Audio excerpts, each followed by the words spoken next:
चरखी दादरी में सिटी थाने के सामने बीते वीरवार को जो कोहराम गोलियों से मचा वो हरियाणा में शायद पहले दिन दहाड़े कभी नहीं देखा होगा।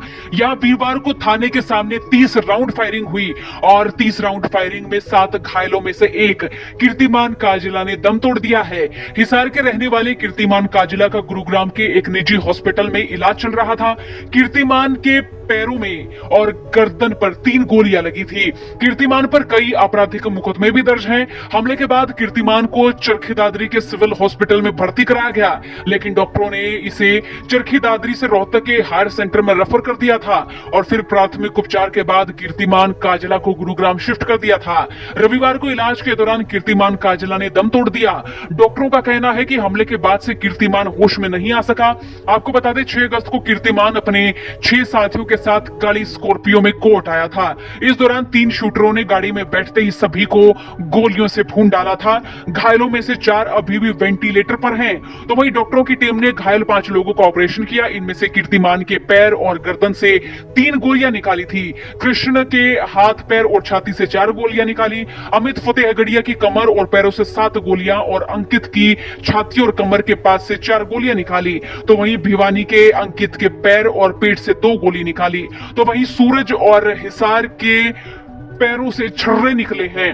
तो वहीं इस मामले में 6 पुलिसकर्मियों को सस्पेंड कर दिया गया है। अंधाधुंध फायरिंग के बहुचर्चित मामले में मुख्य साजिशकर्ता कातिया उर्फ बदमाश रोहित सहित 3 आरोपियों को शनिवार को अदालत में पेश किया गया। इस दौरान अदालत ने मुख्य आरोपी रोहित उर्फ कातिया को 2 दिन के लिए पुलिस रिमांड पर भेजा है और अन्य 2 आरोपियों को न्यायिक हिरासत में भेज दिया गया है।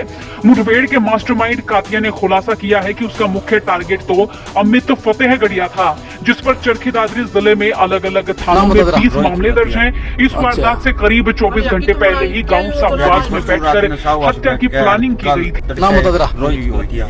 अच्छा, क्या काम करना था मैंने? कल नहीं था मैं। क्या काम करना था मैंने? अगमित मारनो है। कल नहीं था मैं। हम जी 9-10 दिन। शहर दादरी में जो गोलीबारी की घटना हुई थी उसकी अपराधियों को धरपकड़ करने के लिए, गिरफ्तार करने के लिए माननीय पुलिस अधीक्षक महोदय चरखी दादरी द्वारा कई टीमों का गठन किया गया था। उसी के तहत कार्रवाई करते हुए हमारी सीआईए पुलिस को, सीआईए टीम को गुप्त सूचना मिली थी कि कलानौर की तरफ से उस घटना में शामिल कुछ अपराधी फ्रोंक्स गाड़ी में आएंगे, जिसमें से उन्होंने गुप्त सूचना के आधार पर कलानौर बोंद लिंक मार्ग पर नाकाबंदी शुरू कर दी और जैसे ही उन्होंने गाड़ी को, एक संदिग्ध गाड़ी को आते हुए देखा तो गाड़ी को रुकने का इशारा किया।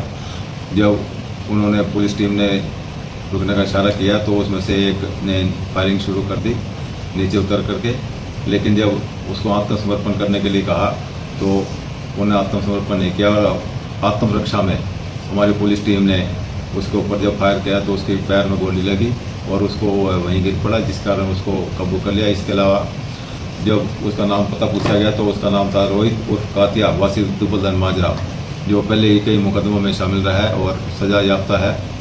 उसको गिरफ्तार कर लिया।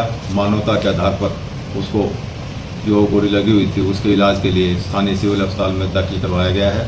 इसके अलावा 2 लड़कों को और भी गिरफ्तार किया गया है जो कल की गोलीबारी की घटना में साजिश रचने में शामिल थे। इसके अलावा जो अन्य भी इसमें शामिल हैं, उनकी धरपकड़ के लिए हमारी सभी टीमें लगातार प्रयासरत हैं। प्रीत पुत्र हजारी निवासी साहवा तथा दूसरा है युद्धबिंदर पुत्र शुभराम निवासी लोहारू चौक दादरी के रूप में हुई है। इन तीनों को गिरफ्तार कर लिया गया है। जिनके खिलाफ मुकदमा दर्ज किया गया है, आत्महत्या के तहत मुकदमा दर्ज किया गया है। शिक्षा महोदय ने स्पष्ट किया है कि चरखी दादरी में कानून व्यवस्था से खिलवाड़ करने वालों के खिलाफ लगातार कार्रवाई जारी रहेगी तथा जो भी आपराधिक गतिविधियों में संलिप्त है उनके खिलाफ सख्त कार्रवाई अमल में लाई जाएगी।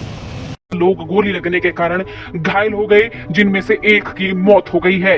तो वहीं चरखी दादरी पुलिस के सामने हुई इस फायरिंग केस में 6 पुलिसकर्मियों को भी सस्पेंड कर दिया गया है। इस खबर पर आपका क्या सोचना है? कमेंट बॉक्स में राय लिखे।